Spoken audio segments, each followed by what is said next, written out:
Hello everyone.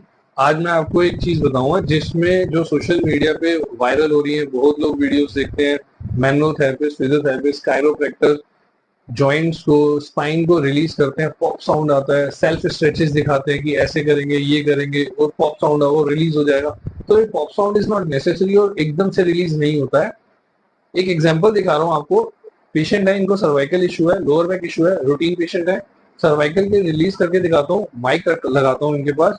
Pop sound आएगा या नहीं आएगा, रिलीज हुआ, कितना हुआ, कैसा हुआ, बाद में इनसे पूछेंगे। करके देख।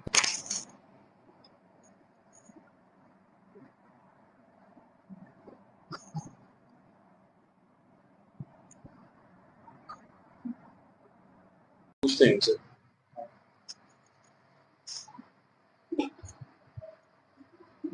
राइट साइड पे क्लिक आया था, लेफ्ट साइड पे नहीं आया था, बट समटाइम आई रियलाइज कि अगर क्लिक आता